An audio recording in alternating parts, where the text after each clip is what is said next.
The clink of silverware against porcelain echoed through the soft jazz at the River Café in Brooklyn Heights. Candlelight shimmered on the wine glasses, painting everything gold. I was halfway through my grilled salmon when Noah, my 10-year-old grandson, leaned toward me, eyes wide, voice barely a breath. "Grandma, pretend you're sick. Leave, now." For a heartbeat, I thought he was joking. Then I saw his trembling hand under the table, gripping his napkin tight. His gaze darted between his parents, Tyler, my son, staring at his plate, and Lydia, his wife, smiling too brightly at the waiter. She reached for her iPhone, thumb hovering above the screen like she was waiting for someone's cue. A cold prickle ran down my spine. I swallowed hard, forcing a small laugh. "Excuse me, I think the fish isn't sitting well," I murmured. My voice sounded foreign, shaky. Lydia's smile froze. She exchanged a quick glance with a tall man in a navy suit seated 2 tables away. I didn't recognize him, but his presence felt rehearsed, like part of a script I hadn't been given. I pushed my chair back slowly, my heart pounding so loud I could barely hear the river outside. Noah's leg brushed mine under the table, a silent "go." So I did. Outside, the night air sliced through my coat. The Brooklyn Bridge lights shimmered across the East River, but all I could think of was Noah's face. Pale, frightened, too old for his age. I hesitated on the cobblestone path until a voice called out, gentle and professional. "Ma'am, are you all right?" It was James, the restaurant manager. He offered me an umbrella. "Would you like me to call you an Uber?" "Yes, please," I managed, pretending to clutch my stomach. As the car pulled up, I fumbled with my purse. Inside was a sealed bank envelope I'd brought earlier that day, something Tyler had asked me to sign for tax purposes. I hadn't opened it yet. Now, my pulse roared. The Uber driver asked for my address. I barely whispered, "Montague Street." My phone buzzed. A new message, from Tyler's number. But it wasn't Tyler. "Noah, Grandma, don't go back home. They brought someone tonight. A doctor. He's supposed to say you're not well so Dad can sign papers for you." I heard Mom talking to that man in the blue suit. My throat went dry. They had planned this evening like a stage play, with me as the patient, the audience, and the victim, all at once. The Uber turned left onto Cadman Plaza. My reflection in the window looked older than I remembered, lines carved deeper by disbelief. How long had they been preparing this? How could my own son stand by? When the car stopped in front of my townhouse, the porch light was still on. Through the lace curtains, shadows moved. Someone was inside. I didn't go in. I told the driver to circle the block. My hands shook so violently that my Kindle and my tote slipped to the floor. On its screensaver, a faint line appeared. "Small habits make big changes." I almost laughed through my tears. The words from Atomic Habits felt cruelly ironic. My small habit had always been trust. Blind, gentle, motherly trust. This time, that habit could destroy me. As the Uber merged into traffic toward the Manhattan Bridge, I whispered to myself, Noah knew. He saved me tonight. But I also knew this was only the beginning. Whatever Lydia had planned, she wouldn't stop until I was erased from my own life. I sat in the back seat of the Uber, staring at my townhouse as it disappeared behind me. The porch light still burned, steady and unnatural, as if someone had left it on to invite me into a trap. I told the driver to stop at the next block over. From there, I walked the final stretch home in silence, my heels clicking against the pavement like a clock ticking down to something inevitable. Inside, everything looked normal. Too normal. The faint scent of Dior perfume lingered in the air, a fragrance Lydia wore whenever she wanted to make a statement. I locked the door behind me, slid the deadbolt, and turned on just one lamp. The bank envelope was still in my purse. My hands trembled as I pulled it out and placed it on the kitchen counter beside my MacBook Air. For a long time, I just stared at it. My reflection in the glossy counter looked pale and ghostly. Finally, I tore it open. Inside were notarized papers transferring my financial guardianship to a joint trust managed by Tyler Miller and Lydia Miller. My name appeared underneath in a digital signature I never placed. The notary seal was real. The signature wasn't. I sank into the nearest chair, the world tilting around me. Every instinct screamed this was more than betrayal. It was premeditated theft. Lydia had always handled the taxes since Harold, my husband, died. She'd offered to simplify my accounts, calling herself efficient. I'd thought she was being kind. Now I realized kindness had been the camouflage. A notification pinged on my laptop. It was an email alert from the First Manhattan Trust Bank, confirming authorization received for family trustee access. The timestamp matched the exact hour of our dinner. My stomach churned. I needed help, but from someone who didn't belong to their circle. That's when I thought of Maya Carter, my neighbor. She was a pro bono lawyer who often helped elderly clients fight scams and guardianship fraud. I'd once baked her banana bread when her mother passed away. She'd said, "Grace, if you ever need legal help, you call me, no hesitation." I hesitated only 5 seconds before dialing her number. "Maya, it's Grace Miller. I think something's wrong." Her voice steadied me instantly. "Tell me everything, slowly." I explained. The dinner, the whisper, the fake doctor, the envelope. There was a short silence on her end, then a rustle of papers. "Grace, don't panic. What they're trying to do is create a legal perception of incompetence. Once that's documented, they can control every dollar under your name." I gripped the edge of the table. "Can they really do that?" "If the paperwork looks real and you don't respond, yes," Maya said. "But we'll move first. You still have capacity and witnesses. We'll collect proof." She told me to scan every page and email them to her immediately. I opened my MacBook Air, logged into the scanner app, and took a deep breath. The soft hum of the machine filled the kitchen. Each beep sounded like a heartbeat. When I was done, I sat there under the warm kitchen light, holding my mug of chamomile tea. It was already past midnight. The city outside was quiet, yet I couldn't shake the sense that Lydia was awake somewhere, waiting for confirmation that I'd fallen for her trap. My phone buzzed again. This time it wasn't Noah, it was Tyler. "Mom, we'll talk tomorrow. Lydia's worried about you." Worried. The word felt poisonous. I didn't reply. Instead, I whispered, "You should be worried, Lydia," because for the first time that night, I wasn't the prey anymore. The next morning, sunlight streamed through the blinds, but it felt cold against my skin. I hadn't slept. The city outside hummed to life, delivery trucks, the faint whistle of the ferry across the river, and I clung to my coffee mug like it could anchor me. At 9:15 a.m., Maya Carter knocked on my door, hair tied back, leather tote on her shoulder. She greeted me with a calm, professional smile that steadied my shaking hands. "Good morning, Grace. Let's start by confirming what we already know," she said, pulling out her iPad Pro. I handed her the forged papers, her brows furrowed. "Victor Hale," she read aloud. "This man shows up in the document as financial consultant. He's not registered with any fiduciary board in New York." The name sounded sharp and wrong. Maya's voice dropped. "And here, psychiatric evaluation scheduled for Sunday. Who's this doctor?" My stomach twisted. Lydia said she was bringing someone to check on me tomorrow. Maya looked up. "Grace, you can't be in the house when that happens. They'll use your absence as proof of confusion. But it's still safer than being present when they stage it." She pulled her Mont Blanc pen from her tote and began drafting a list. "Change passwords for all financial accounts. Freeze trust fund transactions at First Manhattan Bank. Save every text from Noah. Don't answer Lydia's calls." I watched her write, the soft scratch of the pen cutting through the hum of the refrigerator. When she left, she said, "I'll contact a friend at the bank. Keep your phone close, but don't pick up unless it's me." After she was gone, I wandered through my living room. Every photograph on the wall, Tyler's graduation, Harold's retirement dinner, now looked like fragments of a family that no longer existed. I sat on the couch, scrolling through old messages on my iPhone. So many of them were from Lydia, polite, cheerful, manipulative. "Don't worry, Grace, I'll handle it." At noon, I received a text from Noah. "Mom said a doctor's coming tomorrow.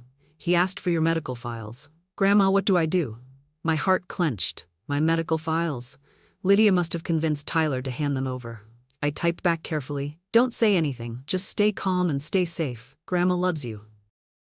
For a while, I just sat there listening to the city sounds drift through the window. Somewhere far off, church bells rang. Saturday noon. The calm before something cruel. I decided to take a walk to clear my head. Central Park was bright with autumn colors, the air filled with the scent of roasted nuts and damp leaves. I sat on a bench with a Starbucks latte, watching families laugh. It felt unreal that only a few miles away, my own family was plotting to declare me incapable of taking care of myself. I looked around and realized how invisible older women can become, unless someone wants what they own. Back home, I packed a small overnight bag, toiletries, a cash envelope, my Kindle, and a copy of Women Who Run with the Wolves. I was going to stay with Maya tomorrow. My home suddenly felt less like safety and more like bait. As I zipped the bag, I whispered to the empty room, "You want me confused, Lydia? You'll get clarity instead." Outside, thunder rolled low across the river. The storm was coming, and this time, I'd be ready. Sunday morning began with rain tapping against the window. I packed the last of my things into a leather tote: wallet, Kindle, medication, and the envelope of documents Maya had told me to protect. My townhouse felt too quiet, the kind of silence that hums with tension. At 8:30 a.m., I slipped out before Lydia's car arrived. The air smelled of wet concrete and lilacs from a neighbor's yard. I took the subway to Maya's apartment in Park Slope, a modest space filled with books and the scent of cinnamon coffee. She handed me a towel and a warm cup as soon as I arrived. "Good," she said. "You're early. They'll expect you home by 10. By 10:30, my phone started vibrating nonstop. First Tyler, then Lydia. I silenced it. Maya nodded toward the device. "Let them panic. We'll document everything." While she reviewed my scanned files on her MacBook Pro, I glanced out the rain-streaked window. "Do you think they'll really go through with it?" Maya didn't look up. People like Lydia don't bluff, but they make mistakes when they rush. An hour later, a message appeared from Noah. "They're here." A doctor with a clipboard. "Mom's talking loudly about you not remembering things." I stared at the screen, feeling my pulse hammer in my throat. "She's staging it," I whispered. Maya grabbed her phone. "I'm recording this message as a timestamp. It proves you're elsewhere, coherent and alert. When this goes to court, they'll regret it."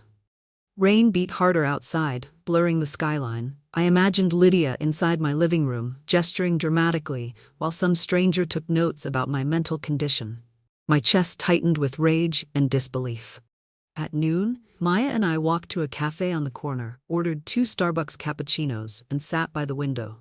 She asked about Harold, about the life before all this. Talking about him made me ache. He'd loved chess, believed every move revealed a person's soul. "He would have seen Lydia's game a mile away," I said. Maya smiled faintly. "Then let's play better." That afternoon, we met a contact of hers at a small legal office in Lower Manhattan. A young associate named Eric Tran helped us file an emergency notice of potential guardianship abuse. He spoke quickly, eyes sharp behind rimless glasses. "If they submit false medical assessments, we freeze any pending action immediately," he explained. Maya nodded. "We'll also request a financial audit on Victor Hale." By the time we left, the rain had stopped, leaving the city gleaming under gray clouds. I bought Noah a Barnes & Noble gift card from a kiosk near the subway, a small promise that things would get better. Back at Maya's apartment, we ate takeout noodles and watched the evening news. My phone buzzed again. This time, a photo. Lydia standing in my living room beside a tall man holding papers. The message read, "Mom, please call me. The doctor says you need help." I stared at the photo, the betrayal burning deeper than anger. "She's not just stealing money," I said quietly. "She's rewriting who I am." Maya took the phone from my hand. "Then tomorrow, we start writing back." For the first time in days, I exhaled fully. The storm had passed, but a different kind of weather was building, one that could wash away everything Lydia thought she owned. By Monday morning, the air over Brooklyn carried the smell of wet pavement and new beginnings. Maya had already left for her office, so I made tea and sat by her window, watching school buses crawl past.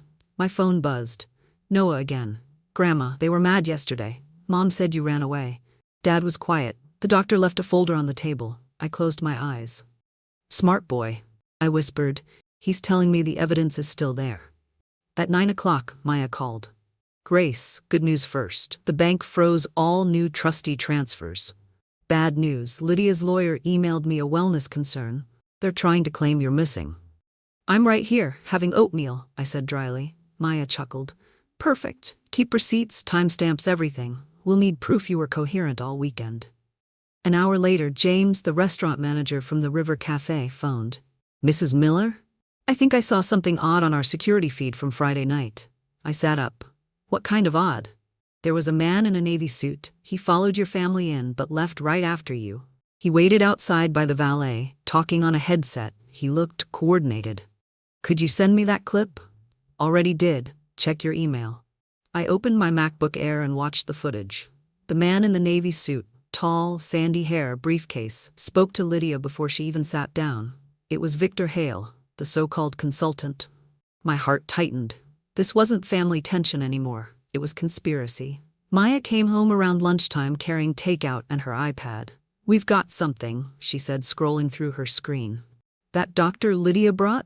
His name's Dr. Brent Collins, not licensed in New York. He's a naturopathic therapist from New Jersey. So he can't legally evaluate anyone? Exactly. Before I could respond, a new message arrived, from Noah again, a short audio file. I pressed play. Lydia's voice filled the room, sharp and impatient. Tyler, just sign it. Once the papers are processed, your mom's accounts move under my management. Victor said it's clean. Then another voice, Victor's, lower and oily. The key is the doctor's report. Once that's filed, it's done. Noah's whisper followed, faint. Grandma? I'm hiding the phone under the sofa. I froze. The recording ended. Maya's hand covered mine. Grace, this is enough to file an injunction. It's direct evidence of intent. Tears welled up before I could stop them. He's 10, Maya. He shouldn't have to save me. She shook her head softly. He's not saving you. You're both saving each other. We backed up the file to the cloud, then to a flash drive. Maya labeled it Exhibit A. Every click of her keyboard felt like reclaiming a small piece of myself. That night, Tyler called. I almost didn't answer, but curiosity won. Mom, he said quietly, why are you doing this? Lydia says you're making her look like a villain. I bit down the bitterness. Because she is one, Tyler, and if you don't open your eyes soon, she'll take your son away too. Silence. Then a whisper. I didn't know it went this far. Yes, you did, I said, and hung up.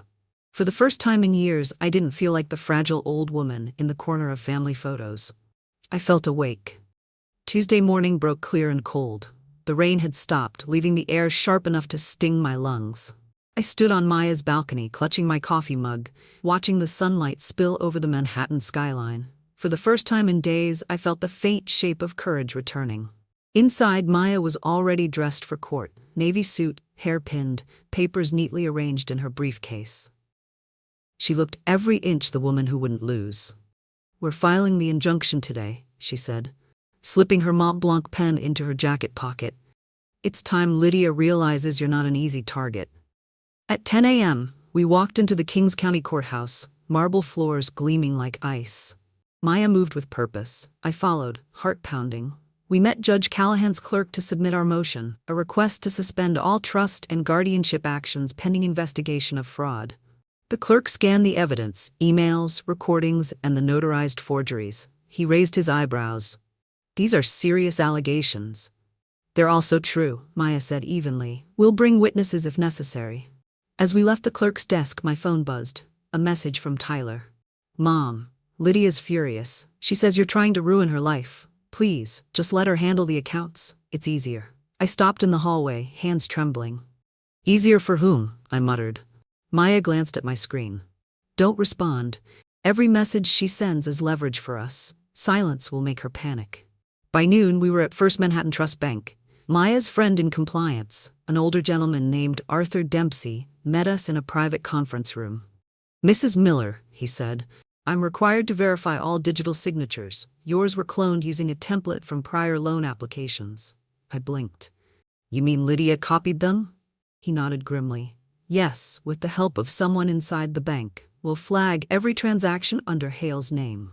When he printed the authorization freeze, I signed it with a pen that didn't shake. The moment the ink dried, I felt something shift inside me. A thread of control tightening back into my hands. Outside, we stopped for lunch at a cafe facing the courthouse. Maya opened her MacBook Pro, tapping through documents while I stared at the pedestrians hurrying past. You've been quiet, she said softly.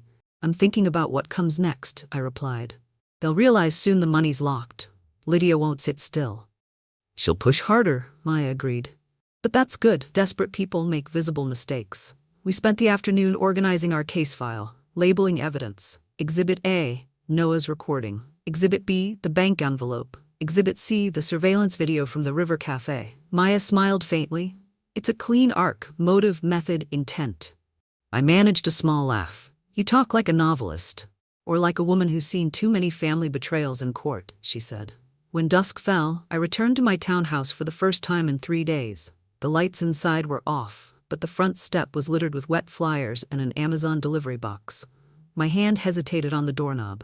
Inside, the air was stale, untouched. Nothing seemed stolen. But the framed photo of Noah on the mantel had been turned face down. I righted it, wiped the dust from the glass, and whispered, "I'm still here."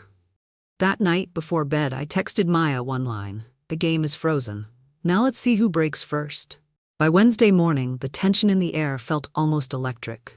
The injunction had gone through overnight. Maya's email arrived at dawn with the subject line, "Order granted."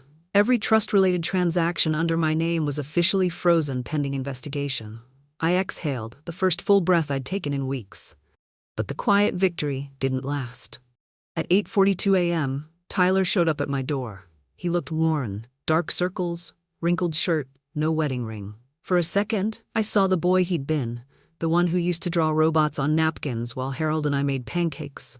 "Mom," he started, voice hoarse, "I had to see you before Lydia finds out I came."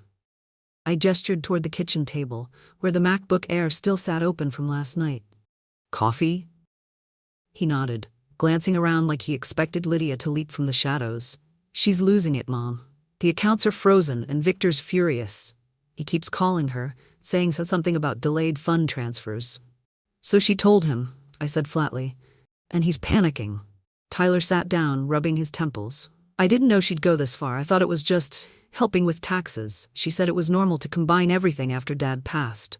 "Tyler," I said quietly, "she forged my signature. That's not helping. That's a crime." He flinched, guilt rippling across his face. "I know, but she told me you were getting forgetful. That maybe it was better if she handled the money so I wouldn't have to worry." "And you believed her?" Silence stretched between us, heavy as stone. Finally he said, "I wanted to, because it made my life easier." I looked at him, my son, the man who'd once sworn to protect his family, and felt both sorrow and pity. "Easy is how people lose their souls," I said. "You can still fix this, Tyler, but you have to tell the truth." He stared at the floor. "What happens if I do?" "You save your mother and your son." At that, something in his posture broke. His hands shook slightly as he reached into his pocket and pulled out a folded USB drive. "Noah recorded another one. You need to hear it." I slid the flash drive into the laptop. Lydia's voice filled the kitchen again. Sharper this time, desperate. "Victor, listen. The freeze is temporary. I can still move assets if Tyler signs as secondary. He'll do it if I say it's for Noah's future." Victor laughed coldly. "You're not hearing me. Once this gets public, I'm finished. Get that doctor to file the report now." Then the sound of a slammed door. "Recording ends." Tyler covered his face. "She's lying to him too." They're both cornered. Maya called just then, her voice brisk. "We've confirmed Victor's under SEC investigation in Connecticut. That gives us federal jurisdiction if we link Lydia's transfers to his accounts." I looked at Tyler. "You just became our key witness." He nodded slowly, eyes wet. "I'll testify. For Noah. For you." As he left, the morning sun spilled across the kitchen, catching the edges of the silver teapot Harold once bought me at Tiffany's. The metal gleamed, cold but steady.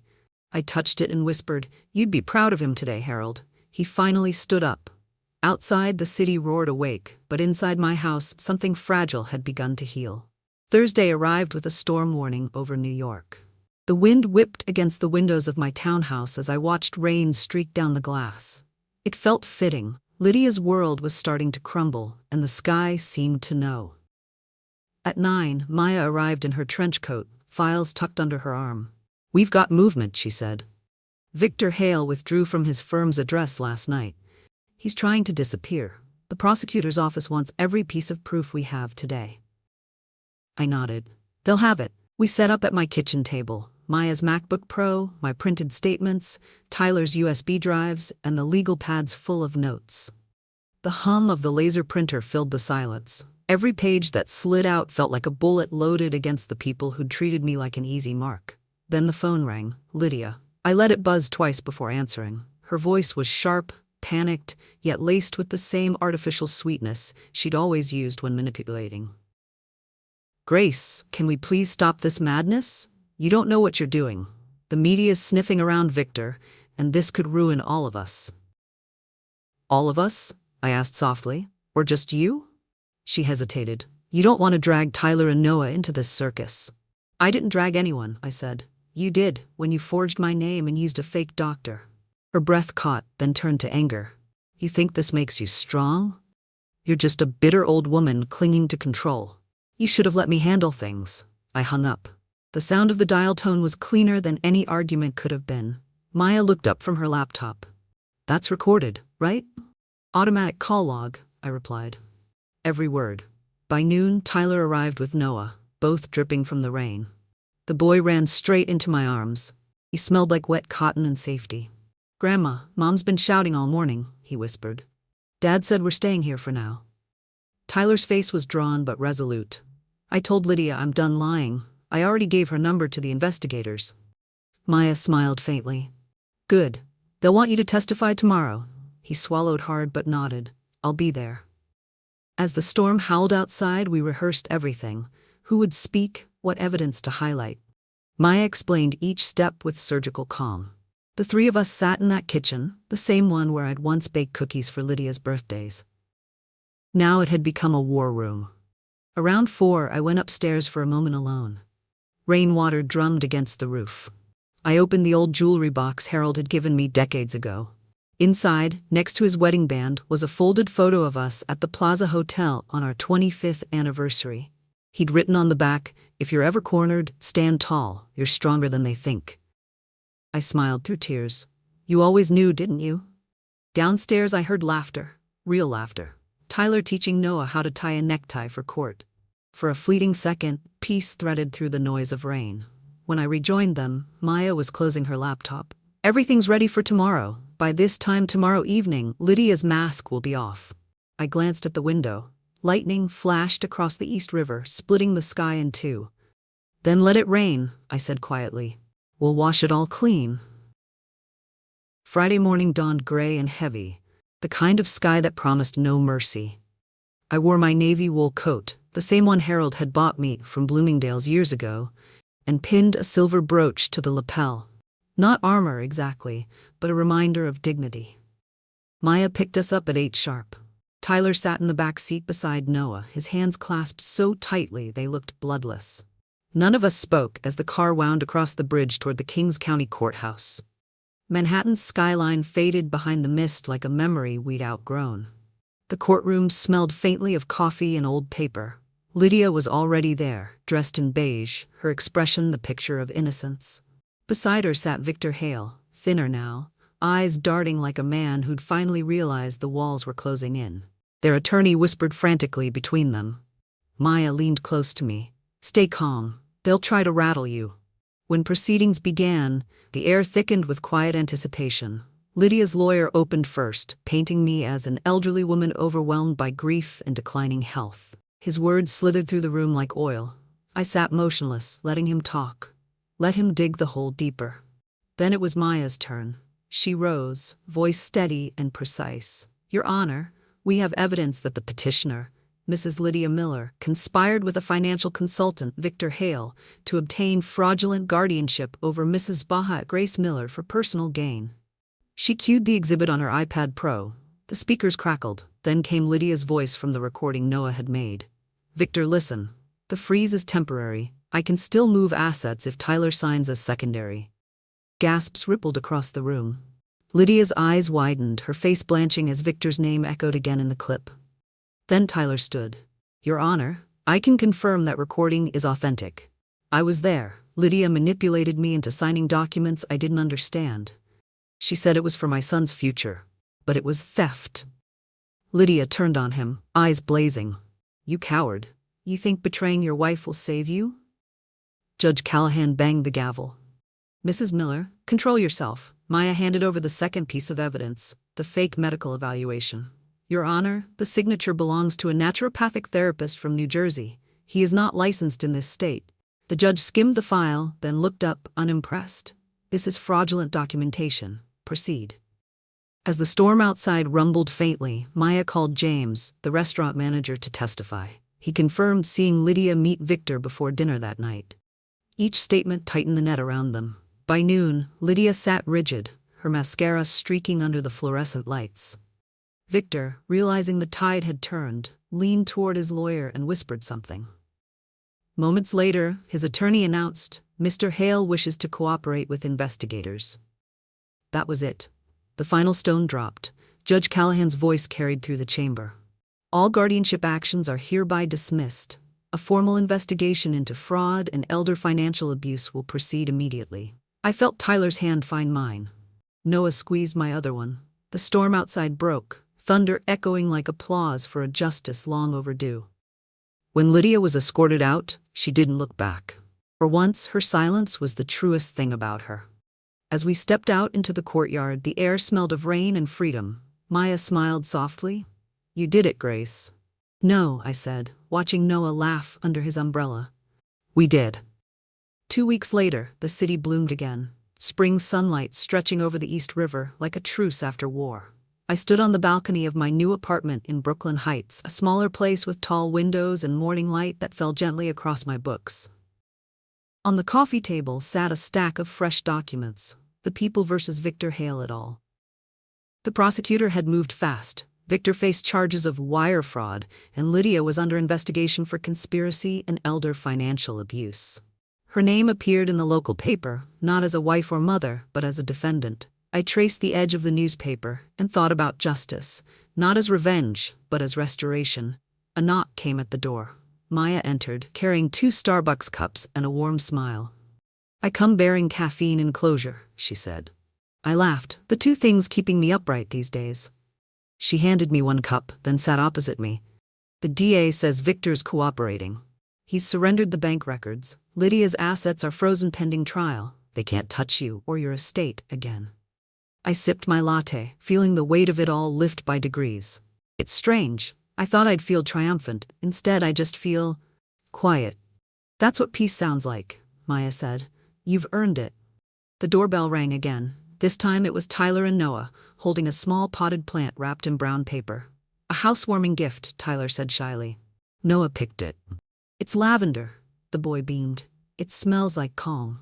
I hugged him, feeling the warmth of his small arms against my ribs. Tyler lingered near the door, guilt still flickering in his eyes. "I've started therapy," he said softly, "and financial counseling. I want to do better, for Noah and for you." "You already have," I told him. "You told the truth." After they left, I placed the lavender by the window beside my Kindle, which displayed a highlighted passage from Meditations by Marcus Aurelius. "The best revenge is not to be like your enemy."